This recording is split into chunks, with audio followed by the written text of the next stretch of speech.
quiero hablar sobre un tercero. Un tercero que tiene que ver mucho con un trabajo que nosotros mismos hemos hecho,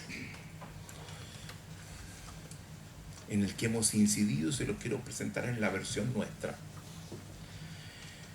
Y este tercer desarrollo, que contribuye a la generación de un escenario distinto, apunta a una reflexión sobre los condicionantes de la acción humana. Si la transformación es central y si la palanca de esa transformación es la acción, es muy importante preguntarse cuáles son los factores que inciden en las acciones que emprendemos, que nos conducen a actuar de una o de otra forma. Esto lo hemos articulado en un modelo. Quienes se han formado con nosotros lo conocen bien, es uno de los pilares de la formación que entregamos y lo llamamos el modelo OSAR. Término que nos gusta, osar. Claro, atreverse. Participar de la transformación. Ir más allá. Explorar territorios nuevos. Pero no, el término no fue escogido porque signifique eso. El término da cuenta de las siglas, de los elementos que el modelo comprende: el observador, el sistema, la acción y los resultados. Y les quiero presentar el modelo OSAR. Déjenme ver si... El modelo OSAR se toma como una de sus fuentes importantes, se inspira en lo que es el desarrollo del pragmatismo filosófico norteamericano, que es una corriente filosófica que busca no distanciar la filosofía de la práctica y que siempre se está preguntando, bueno, ¿y qué diferencia produce en los hechos? ¿Qué utilidad reporta esa concepción? Y no quedarse en lo meramente académico, sino siempre estar en cuestiones de mostrar el valor en la práctica, en la vida, que tiene un planteamiento distinto. Y el modelo SAR comienza destacando la prioridad de los resultados. Nos enseña a mirar lo que hacemos, cómo vivimos, en función de los resultados. No en función de los conocimientos o de las intenciones o de las explicaciones. El resultado. Honramos los resultados. Nos satisfacen los resultados. Son lo que buscamos. El resultado manda. El resultado guía. El resultado es el criterio fundamental que me va a ir orientando en la vida, en mis desempeños, en mis relaciones.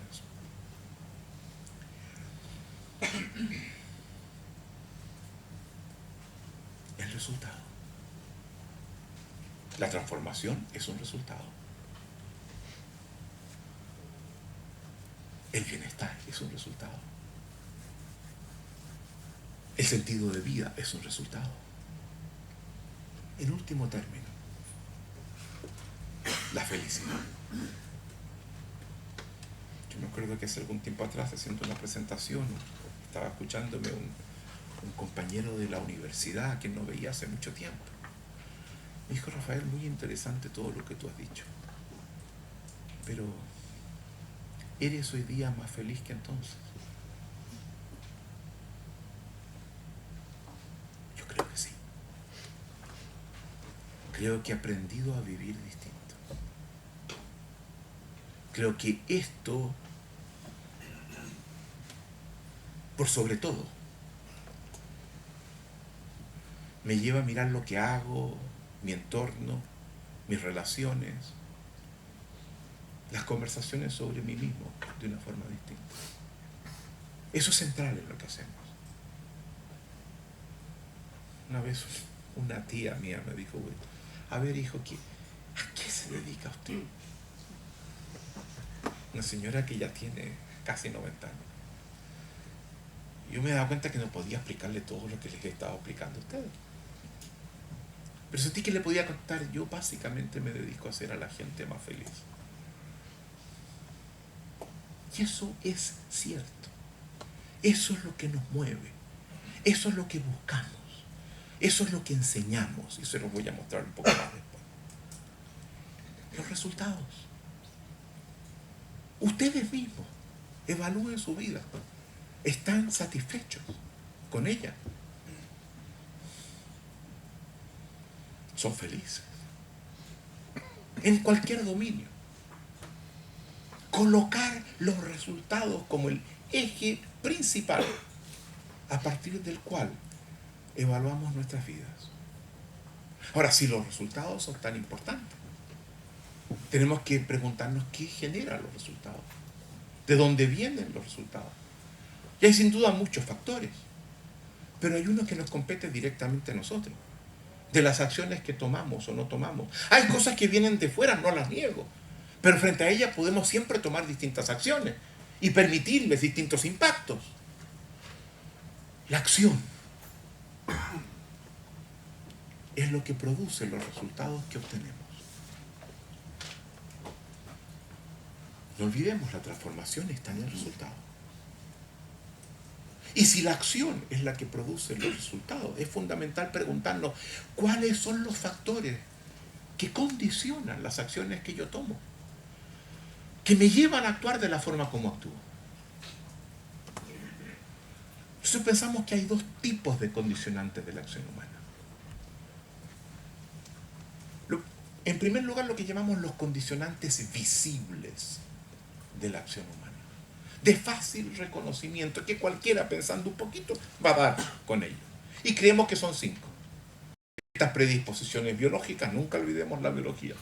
Solo podemos hacer lo que la biología nos permite, y actuar es justamente una forma de hacer. Segundo, nuestra capacidad de adquirir competencias nuevas, de aprender de otros lo que ellos hacen. Tercero, los instrumentos, las herramientas, la tecnología que utilizamos. Con el mismo nivel de conocimiento cambiamos el instrumento y el resultado es otro. Cuarto, los factores emocionales que acompañan mi actuar y que juegan un rol fundamental. ¿Desde qué emoción actúo? ¿Qué emoción acompaña mi desempeño? Y por último, uno que no siempre se reconoce con mucha fuerza, que es la forma particular como hago lo que hago. Porque no solamente hago distintas cosas, camino, respiro, me siento, me levanto. Lo hago a mi manera. Lo hago distinto de cómo lo hace el resto. Y esa manera incide también en los resultados. Condicionantes visibles del actuar humano.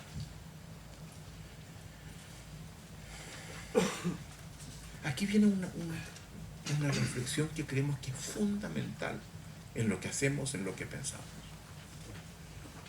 Actuando como actuamos, generamos los resultados que producimos. Y muchas veces nos damos cuenta que hay algunos resultados que no son especialmente importantes, que no se producen, que no logramos alcanzarlos. A todos nos pasa. Queremos una relación distinta con nuestros hijos y no la obtenemos. Y la que tenemos no nos gusta. Una relación de pareja distinta, una relación con mi jefe distinta. Y no lo logramos. E incidimos en estos condicionantes visibles del actuar humano y no lo logramos. Y vivimos la experiencia de que nuestra capacidad de acción y de aprendizaje pareciera estar acotada, que tiene un límite, que hay una pared que no logramos cruzar. Todos hemos enfrentado eso. Hay gente que nos dice, sí, pero cuando no lo logras es porque no lo quieres suficientemente.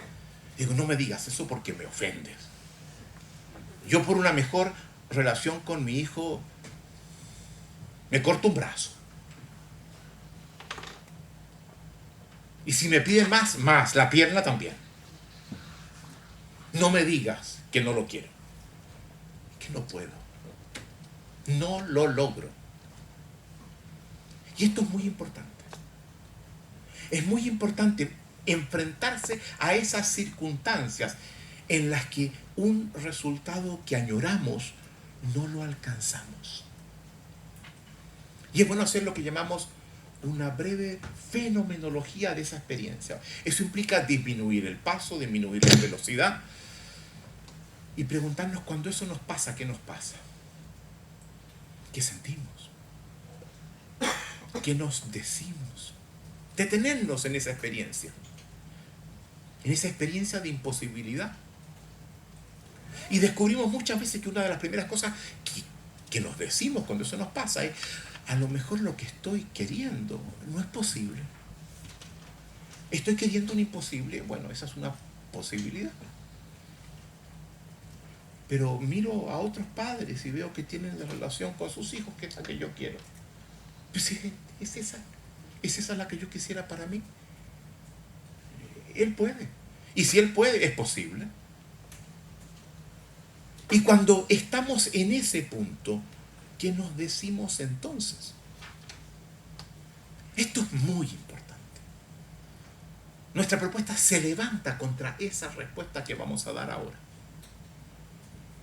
Y nos damos cuenta que muchas veces nos decimos, habiendo visto que otros pueden y reconociendo que yo no puedo, debe ser porque yo soy así. Él es así. Ella es así. Y yo les pido, detengámonos en esa frase. Creemos que es nuestra. No lo es.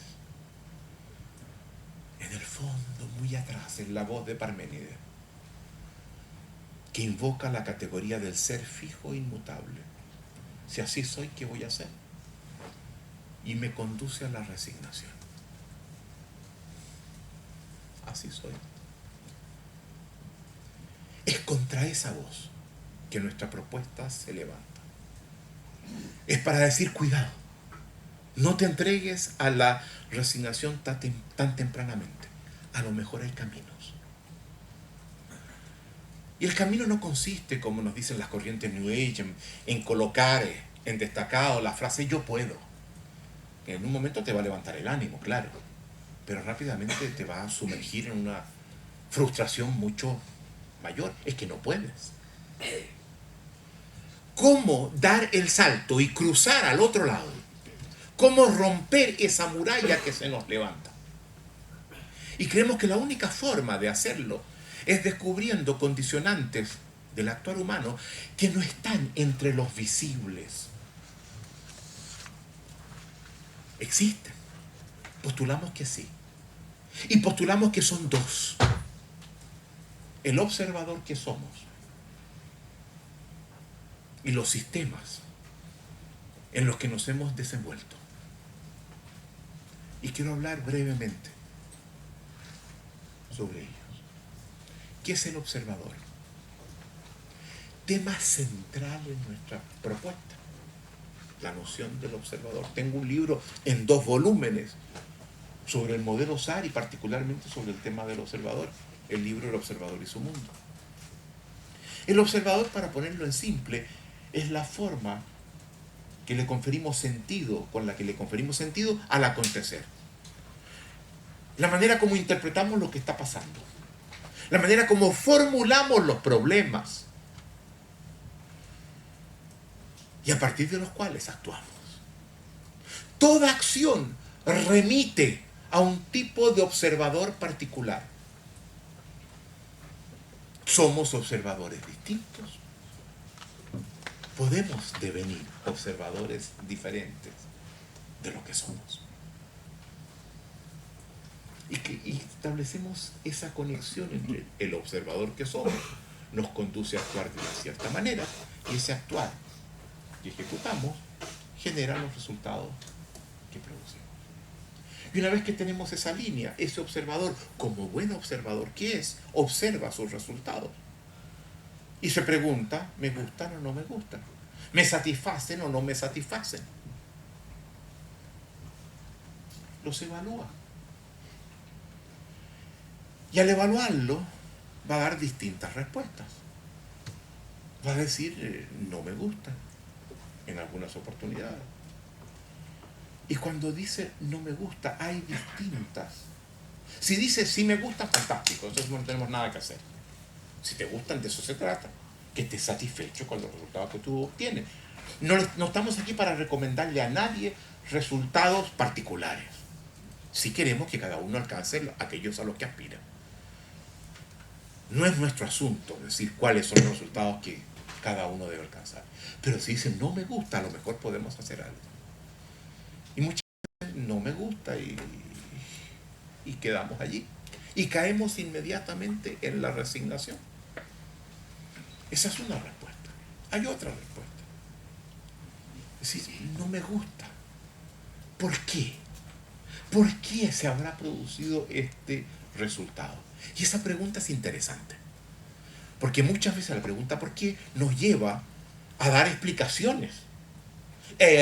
Y a identificar las condiciones que acompañaron ese resultado negativo y por lo tanto a identificar las cosas que podría cambiar. Pero muchas veces lo que damos pareciéndose a una explicación no es una explicación. Tiene cara de explicación pero no es explicación. Tiene ojos de explicación pero no es explicación. Tiene cola de explicación pero no es una explicación, aunque pareciera serlo porque se parece tanto. Es una justificación que normalmente con el dedo muestra muchas veces para afuera y a veces para adentro. Que mi mamá, mi papá, es que yo... Y en vez de identificar aquello que tenemos que cambiar, es como inyectarse un tranquilizante que me hace convivir en la frustración, pero con mayor paz, teniendo un buen cuento que contar de por qué ese resultado insatisfactorio se me da. Parte de lo que hacemos es luchar contra las justificaciones, que esconde siempre profundas resignaciones. No se olviden, estamos en la perspectiva de desarrollar una concepción que nos reconecte con el potencial transformador que tenemos. Por tanto, la resignación es un enemigo fundamental de la propuesta. Tercera respuesta a no me gusta, ¿no? Lo voy a cambiar. Lo voy a cambiar. Y cuando digo eso, veo una puerta. Y veo que la puerta tiene un nombre. Ese nombre es aprendizaje. Si haciendo lo que hago no obtengo lo que me gusta, lo que quiero, y digo lo voy a cambiar, el camino que debo seguir es el aprendizaje. Y cuando hablamos del aprendizaje tenemos distintos tipos de aprendizajes.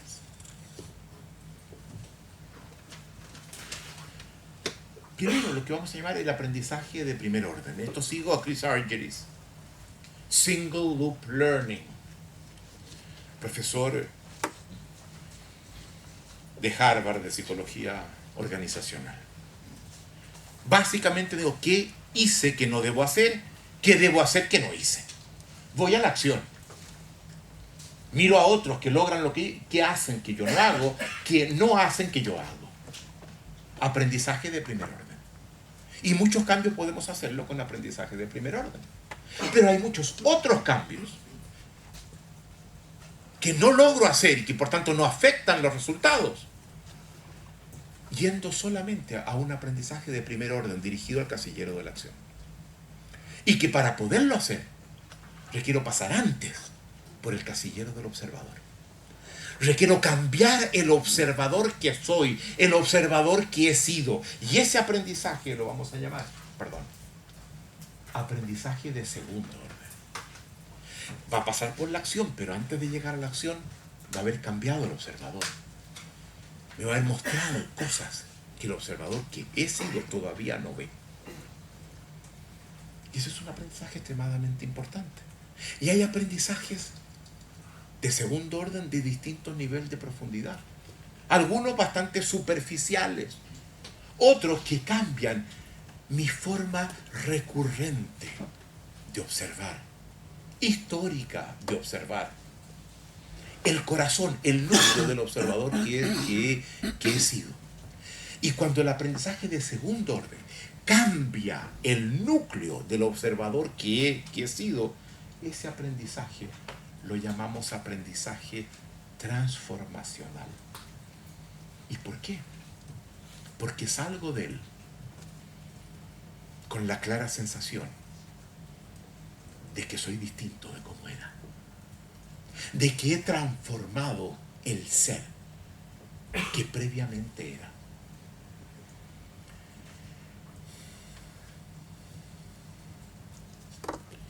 Los griegos tenían un nombre para hablar de este aprendizaje, el transformacional. Lo llamaban metanoia. Meta más allá, nous, conciencia. Cambia la mente. Y aplicaban este nombre como resultado de ciertos ritos de iniciación. Cuando había gente que se incorporaba a los misterios griegos, que eran ritos de iniciación dedicados a distintos dioses, y veían como la gente salía de ello, decían metanoia. Como parte del proceso salió alguien con una transformación profunda, con una mente distinta. Ustedes bien saben que el Nuevo Testamento no fue escrito en hebreo, el antiguo idioma del pueblo judío. Tampoco fue escrito en arameo, el idioma de Jesús, que era un dialecto que aprendieron los judíos en el cautiverio de Babilonia. El Nuevo Testamento fue escrito en griego, porque en esa época, luego de las conquistas de Alejandro Magno, Asia Menor, los sectores cultivados de Asia Menor hablaban griego. Los evangelistas escribían en griego. Pablo escribía en griego. Y es curioso, porque cuando uno lee el original del Nuevo Testamento y ve cómo en el griego original San Juan Bautista se dirigía a la gente que se le acercaba, la invitación que Juan Bautista hacía era a la metanoia. Y cuando luego Jesús, luego que han decapitado a Juan Bautista, asume su trabajo apostolar, la invitación que Jesús hace a quienes se le acercan es a la metanoia. Esa palabra en griego ha sido traducida de distintas formas. La más frecuente, no nos gusta. Habla de arrepentimiento. Y no nos gusta, ¿por qué? Porque el arrepentimiento remite al pasado y genera culpa. Pero hay otras traducciones que hablan de conversión. Esa nos gusta, porque habla sobre el futuro y genera esperanza. Pero no solamente actuamos de acuerdo al observador que somos. Ese observador se ha formado en los sistemas en los que nos hemos desenvuelto. Las acciones que seguimos, incluso los resultados que alcanzamos, están definidos por el sistema o los sistemas en los que hemos estado. Y muchas veces, si queremos resultados distintos, no basta con cambiar el observador. Hay que cambiar los sistemas, las relaciones en las que estamos, la empresa en la que operamos, las condiciones del núcleo familiar.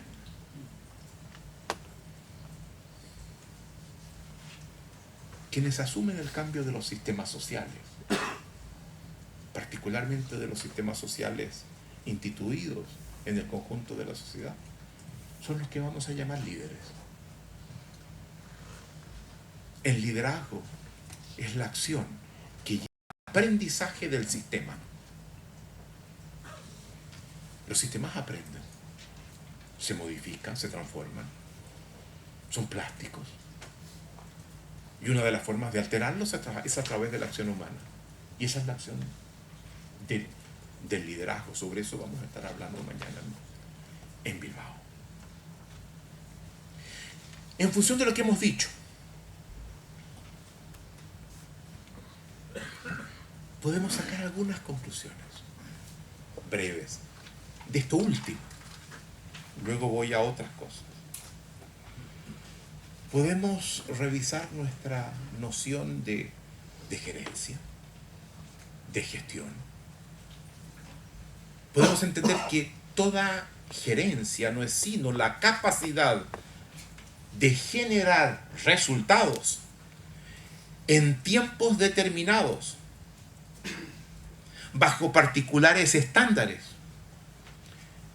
y en un entorno complejo, incierto y muchas veces competitivo. ¿Quién hace eso? Gerencia.